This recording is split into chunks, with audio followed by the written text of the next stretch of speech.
इस बुक को 50 साल हो गए। आप देखिए।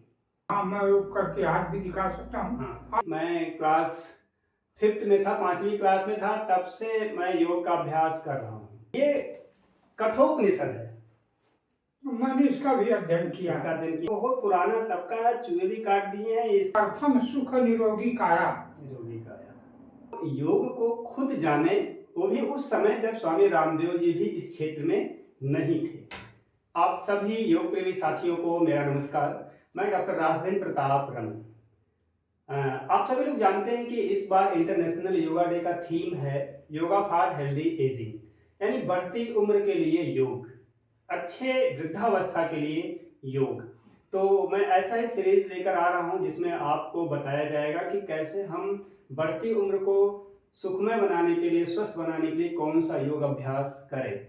और ये मैं तो बताऊंगा, साथ साथ एक अगर कोई वृद्ध व्यक्ति ही बताएं जिनकी उम्र अधिक हो तो ज़्यादा प्रभाव पड़ेगा। आप अपने घर में माता पिता को या और भी ऐसे लोग हैं उनको सिखा सकते हैं, उनको मोटिवेट कर सकते हैं। आप लोगों में से बहुत से लोग ये भी पूछ रहे थे कि मेरी योग जर्नी कैसे शुरू हुई।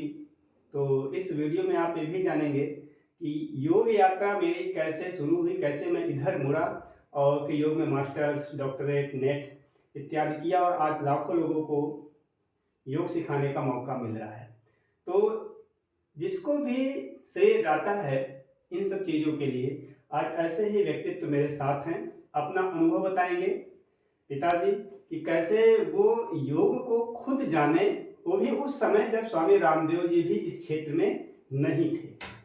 योग के बारे में बहुत लोग नहीं जानते थे, तब से आपका योग का परिचय, अगर मैं गलत नहीं हूं तो पिताजी आपका बहुत बहुत स्वागत है। और आपको लाखों हजारों लोग देखेंगे, सुनेंगे। तो आप से सबसे पहला प्रश्न यही है कि ऐसे समय में जब योग बहुत प्रचलित नहीं था और हमको लग रहा है कि लगभग 50 साल पहले, तब से आप योग जान रहे हैं, 45-50 साल पहले, तो आप योग से सबसे पहले कैसे परिचित हुए? मेरे गांव में एक मंदिर है जिसे बाबा दुखराम नाथ चिंताहरण नाथ का मंदिर कहते हैं। मेरे पिता एक फक्कड़ संत थे। वहाँ एक परम सिद्ध संत स्वामी दंडी स्वामी रहते थे और वो उनके शिष्य थे। तो मैं जब पिताजी रहते थे तो मैं वहाँ जाया करता था बचपन में। तो वहाँ एक संत थे ब्रह्मचारी जी, बाल ब्रह्मचारी जी, वो योग करते थे। दंडी बाबा से अलग संत एक और थे। तो मैं देखा एक काम वहाँ शुरू किया। बाद में ये पता चला योग शरीर को निरोग बनाता। यानी आप तभी जान गए थे कि योग, बचपन में ही आप जान गए थे, जॉब लगने से पहले ही? जॉब क्या, मेरी उम्र ज्यादा से ज्यादा 13-14 साल की रही हो।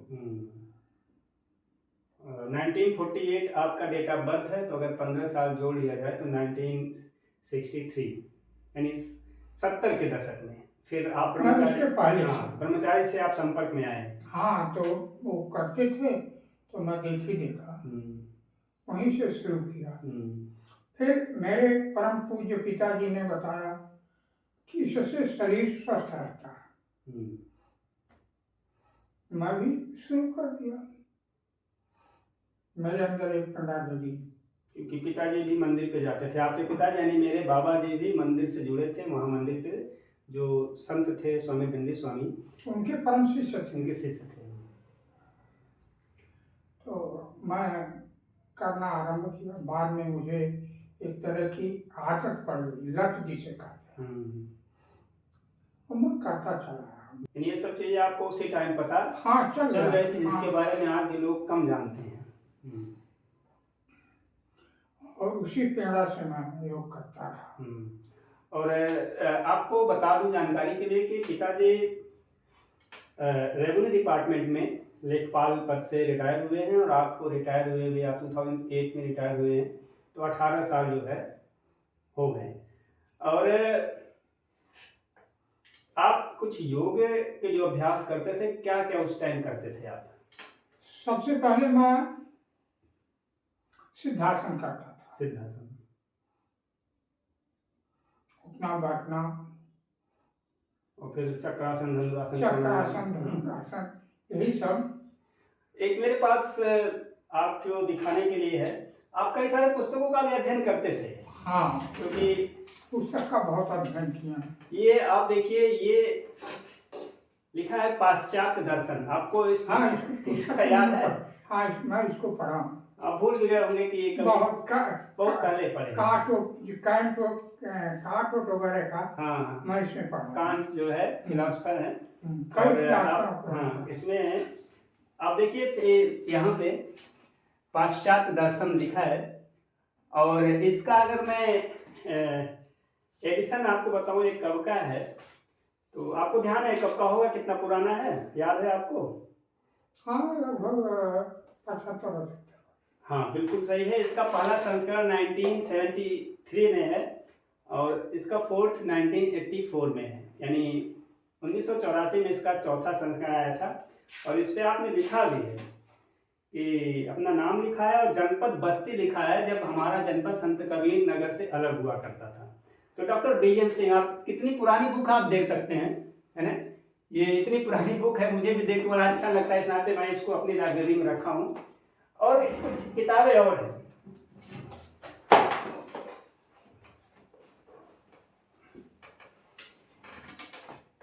ये कठोपनिषद है, मैंने इसका भी अध्ययन किया। इसका अध्ययन किए क्योंकि कई उपनिषद पढ़े हैं।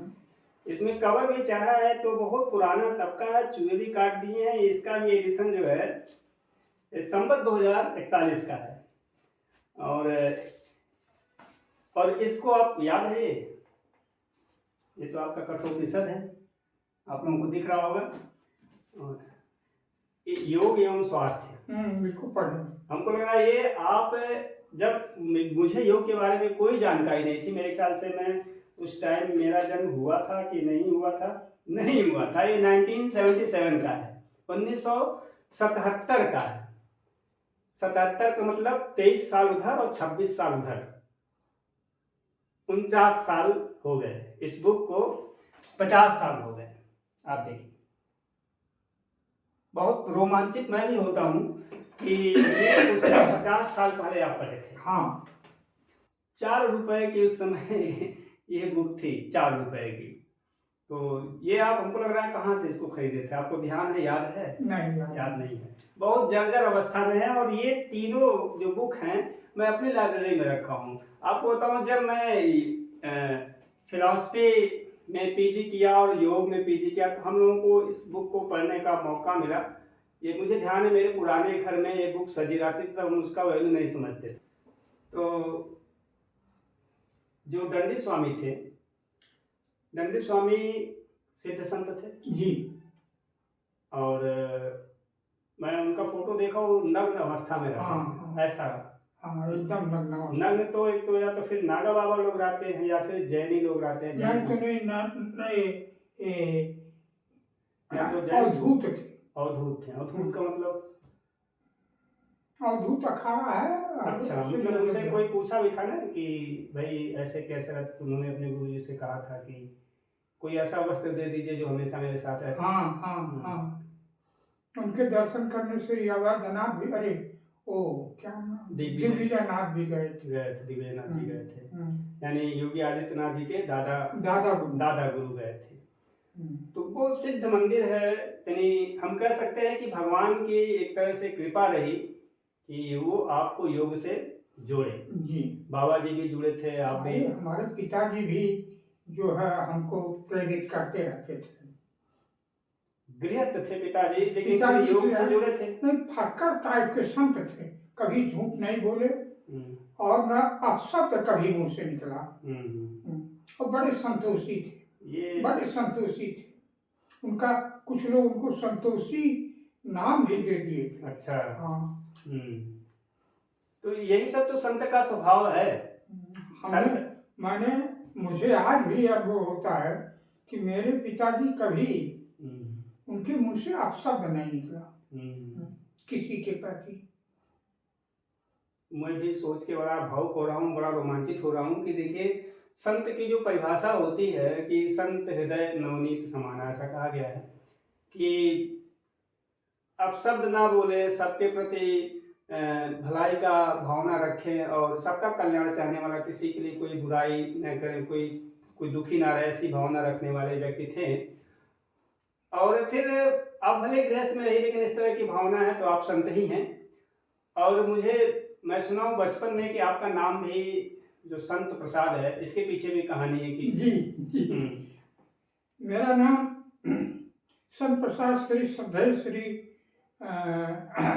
1000 श्री दंडी स्वामी ने ही रखा। क्योंकि बाबा जी हमारे मंदिर में रहते थे, सेवा करते थे। तो जब आप पैदा हुए तो हुआ कि नाम क्या रखा जाए, तो संत प्रसाद यानी संत के प्रसाद से आपका जन्म हुआ। तो ये भी बहुत रोचक घटना है जो मेरे जीवन से जुड़ी हुई है।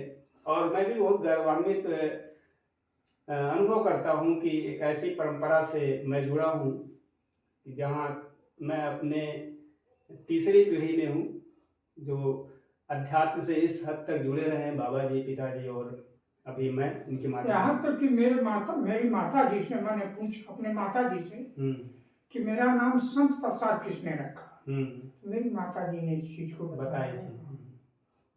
वो भी बहुत ही भक्त आध्यात्मिक व्यक्ति थे, माता पिता दोनों। और हमारी अम्मा भी उसी तरह से आध्यात्मिक परिवार से आई थी और खुद भी बड़ी आध्यात्मिक थी। हमको लगता है कि वो देखिए रामचरितमानस और वाल्मीकि और अध्यात्म रामायण, इन 3 रामायणों को आपकी माता जी कई बार अध्ययन कर चुकी। यहाँ तक कि वो बगैर तुलसी के रामायण पढ़े स्नान करके भोजन नहीं बनाती थी, न पानी पीती थी। जबकि बहुत ज्यादा पढ़ी लिखी नहीं थी। कक्षा प्राइमरी पास नहीं पास थी, लेकिन इन आध्यात्मिक इतना ज्ञान था, लोग तर्जुम मानते थे, यानी धारा प्रवाह रामायण पढ़ती थी। हाँ, संस्कृत का भी उच्चारण करती थी। तो एक दैवीय कृपा थी और अभी भी है, चल रहा है। तो फिर मुझे भी प्रेरणा आपसे ही मिली। मैं क्लास 5th में था, 5वीं क्लास में था, तब से मैं योग का अभ्यास कर रहा हूँ। और ये अभ्यास चलता रहा जब तक मैं 10वीं क्लास में नहीं गया। 5 साल तक तो लगातार चला, शाम को मैं प्रैक्टिस करता था। 10th में जाने के बाद कोचिंग शुरू हुआ। शाम को कोचिंग जाना रहता था, सुबह स्कूल जाना रहता था, तो बीच में अभ्यास छूटा। और फिर कहते हैं ना कि जब दैवीय कृपा होती है तो अपने आप ऐसे दिशा में आपको खुद प्रकृति लेते जाती है, भगवान ऐसी दिशा की तरफ आपको मोड़ देते हैं। मेरा ग्रेजुएशन पूरा हुआ, उसके बाद मुझे गुरुकुल के बारे में पता चला कि गुरुकुल हरिद्वार में है। हमारे एक मित्र थे, उनको किसी ने बताया, तो प्लानिंग बन गई कि योग करेंगे, क्योंकि पहले से रुचि थी। और फिर पिता से पूछा कि डिप्लोमा करें कि पीजी करें, तो फिर आपने कहा कि नहीं, एमए कर लो तो और अच्छा है। एमए एडमिशन हो गया, फिर आगे यात्रा चलती गई। और आज पूर्वजों के आशीर्वाद से, भगवान के आशीर्वाद से, मेरे माध्यम से कई लोगों को योग सीखने का ही मौका मिल रहा। और मुझे बड़ी संतुष्टि होती है कि जो परंपरा से मैं जुड़ा हूँ उसमें और भी लोग, हजारों लोगों का परिवार हो गया, और 1 लाख से अधिक लोगों का परिवार हो गया है जो योग सीख रहे हैं, योग कर रहे हैं। अभी भी आप योग का अभ्यास करते हैं जी, लेकिन आपको स्वास्थ्य संबंधी क्या समस्या इस समय है? आप खुद बताएं तो अच्छा है दर्शकों को। क्या स्वास्थ्य संबंधी समस्या, कोई बीमारी ऐसी इस उम्र में? अस्थमा आपको है? हाँ, हमारे पास अस्थमा है। और 1 साल से थोड़े बहुत ब्लड प्रेशर की शिकायत आई है, हालांकि दवाई थोड़ी कम हो गई ब्लड प्रेशर की, अब कंट्रोल्ड है। अस्थमा की समस्या आई और इस समय आपकी एज 78 ईयर्स, 78 साल के हैं। 2 साल बाद आप 80 साल के हो जाएंगे। लेकिन आप देखिए बहुत फिट हैं और 8 साल पहले तक कभी कोई बीमारी नहीं, कोई एम्प्रोग्राम में आपको कभी दवा लेते हुए नहीं देखा हूँ। अभी मार्च महीने में पिताजी एडमिट भी हुए थे हॉस्पिटल में। तो समस्याएं तो आएंगी, जीवन है तो समस्याएं आएंगी, और जैसे जैसे उम्र बढ़ती है इस एज में तो थोड़ी बहुत आती रहती है। लेकिन अगर आप योग से जुड़े हुए हैं, आध्यात्म मार्ग से जुड़े हुए हैं, तो समस्याएं कब आई और कब चली गई आपको पता नहीं चलेगा। और पूज्य प्रेमानंद जी महाराज भी यही संदेश देते हैं कि अगर आप अध्यात्म से जुड़े हुए हैं, जीवन आपका सात्विक है, विचार आपके सात्विक हैं, तो परेशानियां आएंगी लेकिन आप परेशानियों से बहुत अधिक परेशान नहीं होंगे। भगवान आपको रास्ता दिखा देंगे। इसलिए योग से जुड़े रहिए, अध्यात्म से जुड़े रहिए।